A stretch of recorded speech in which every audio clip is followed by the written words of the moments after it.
Colegas,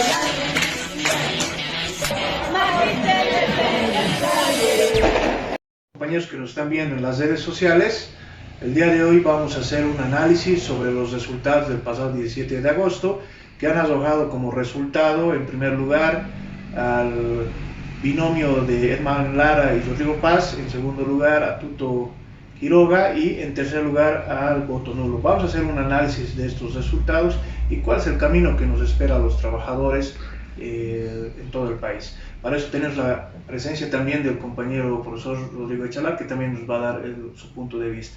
Compañero, ¿usted qué opina de estos resultados de elecciones presidenciales? Sí, bueno, un saludo revolucionario a todos los que nos ven. Ha sido sorpresivo el resultado por quién ha ganado, ¿no? Que Rodrigo Paz y sobre todo la figura de Lara ha sido el que ha podido capitalizar la mayor parte de esta votación, pero no ha sido sorpresivo en el sentido de que nosotros ya anticipábamos que en estas elecciones la gente iba a votar por el mal menor, porque la gente no tenía ilusiones ni en la vieja derecha tradicional, que estaba representada principalmente por Tuto Quiroga y Doria Medina, ni tampoco en las posturas del MAS, que estaban representadas por Andrónico y del Castillo, ¿no? Y también Evo Morales, que estaba queriendo colgarse del voto nulo.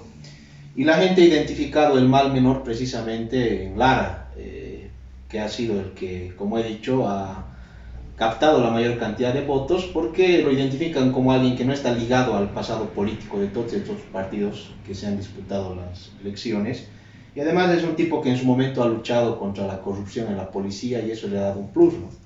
La gente no está votando con ilusión por el PDC, por Rodrigo Paz. Es solamente el mal menor, es el voto castigo contra la vieja derecha y el voto castigo contra el MAS y el desastre que ha causado en estos 20 años de gobierno. Tenemos que partir de ahí para empezar este análisis y bueno, ahora hay que analizar concretamente cuál ha sido el resultado de estas elecciones para la vieja derecha, para el MAS y cuál es la perspectiva futura, ¿no? Entonces tendríamos que entrar a ese análisis concreto.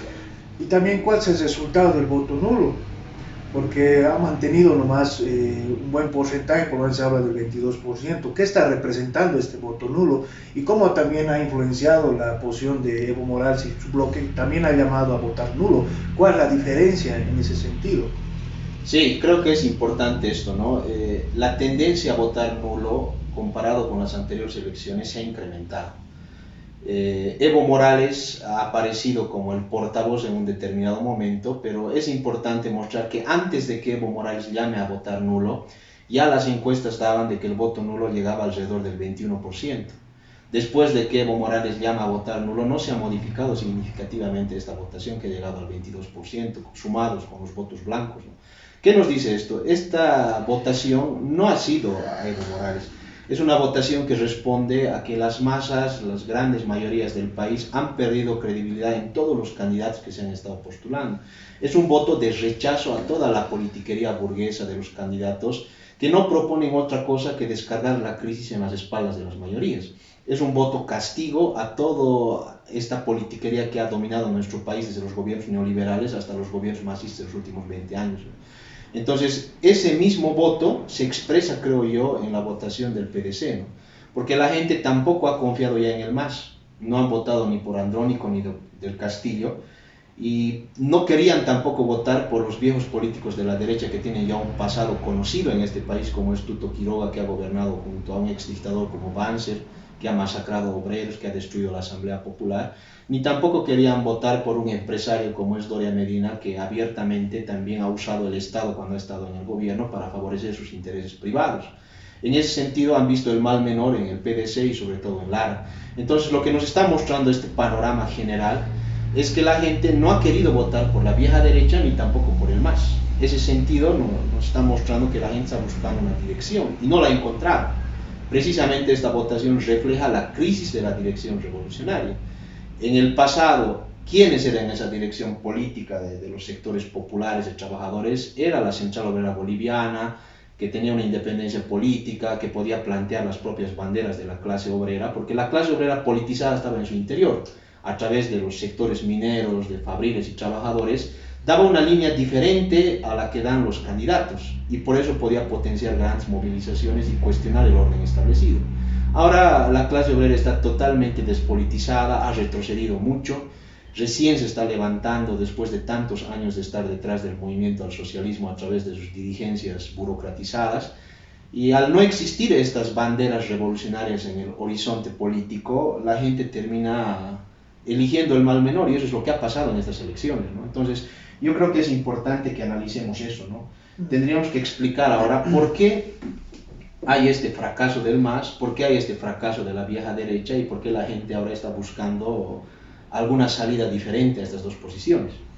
Sí, porque precisamente por esa razón ahora existe un fraccionamiento, no hay un partido que haya podido conquistar el poder mediante elecciones en la primera vuelta, ¿no? Y el fenómeno del MAS es algo concreto, porque por primera vez en tanto tiempo el MAS ha llegado a tener porcentajes tan bajos, ¿no? ¿A qué crees que se esté debiendo esta situación? ¿Es verdad que el MAS ya esté agotado políticamente y que las masas prácticamente han pasado ya de largo por esta experiencia?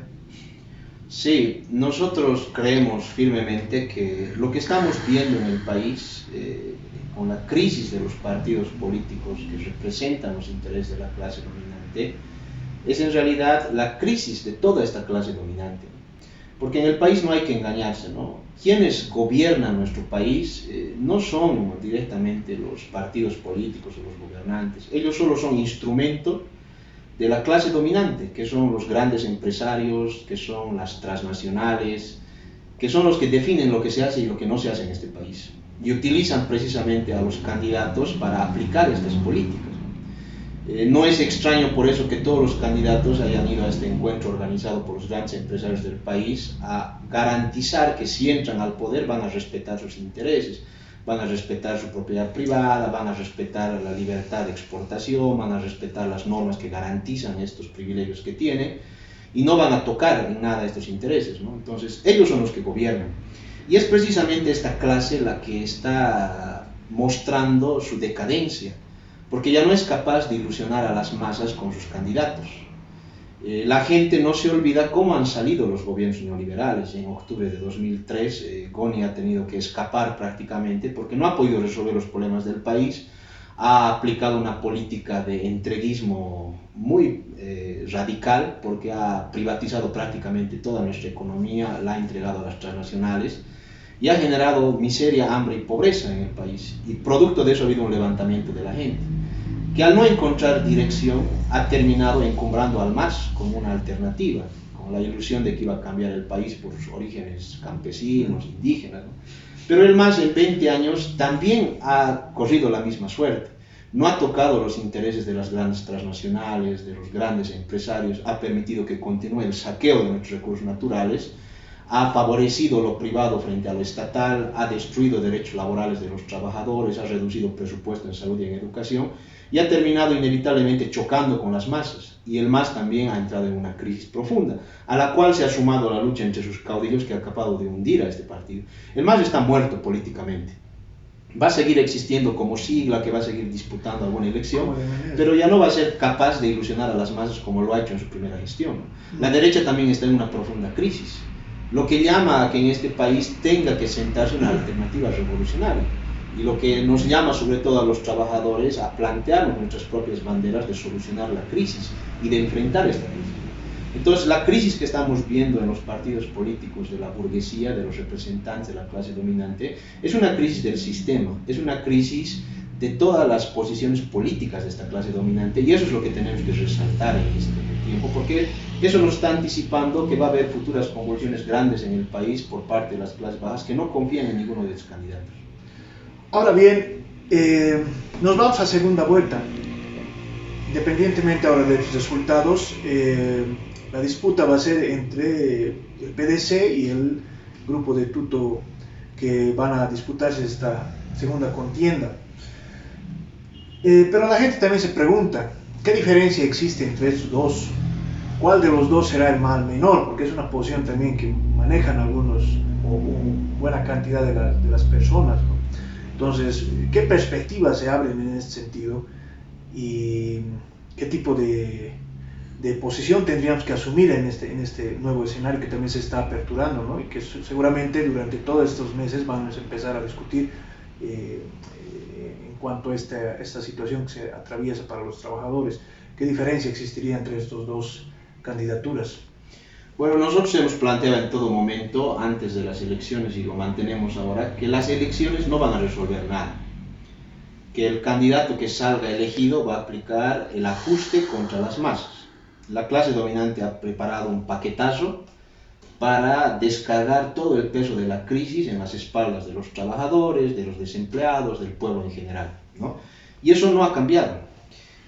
Tuto Quiroga claramente para la gente está identificado con la vieja derecha, ¿no? Un partido totalmente neoliberal que plantea abiertamente el entreguismo, plantea destruir los derechos laborales de los trabajadores, plantea destruir la salud y la educación fiscales y volverlas privadas, ¿no? Ahora, Rodrigo Paz es de esa misma camada. Rodrigo Paz también ha planteado lo mismo en su programa político. Plantea igual aplicar ajustes contra las masas.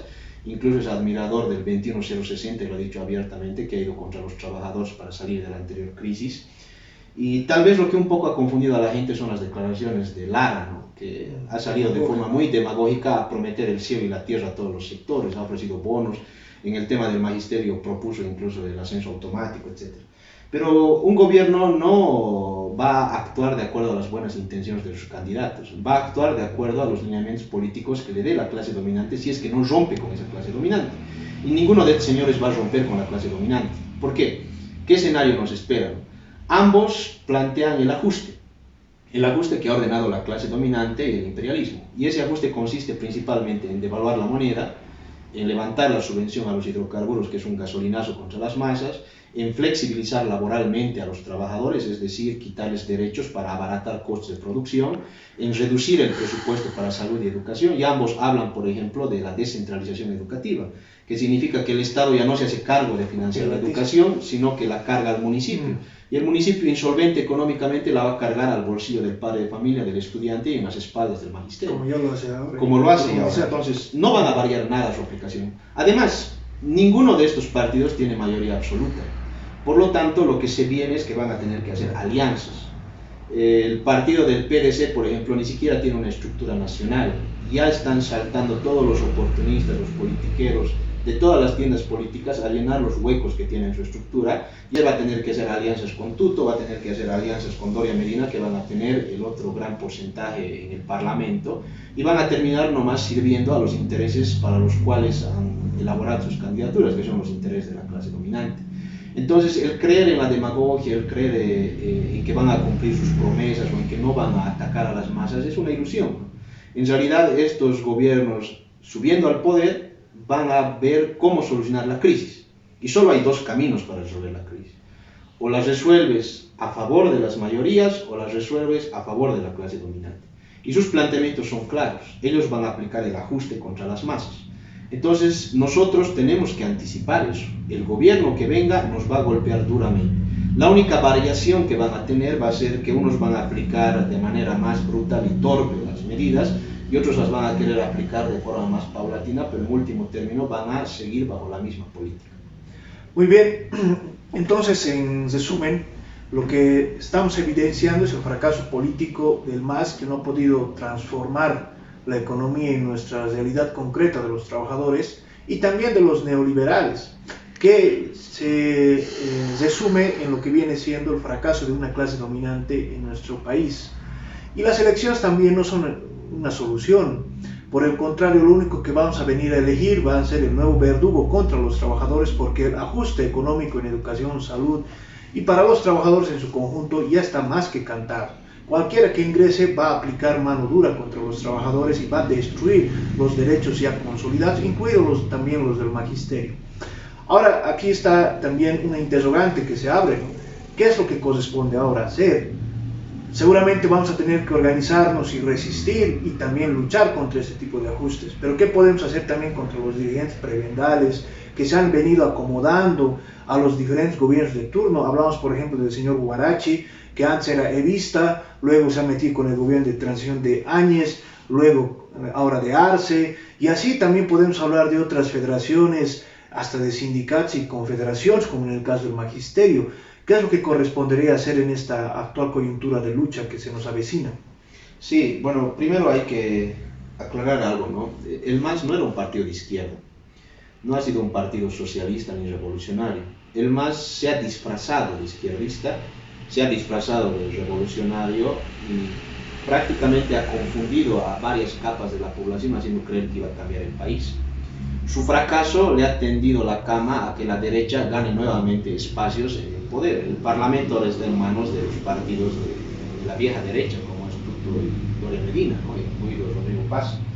Entonces, la burocracia durante mucho tiempo ha arrastrado al movimiento obrero y a los trabajadores detrás del MAS, supuestamente bajo el planteamiento de que era un gobierno de los obreros, de los campesinos, de los indígenas y que iba a gobernar para las masas más empobrecidas.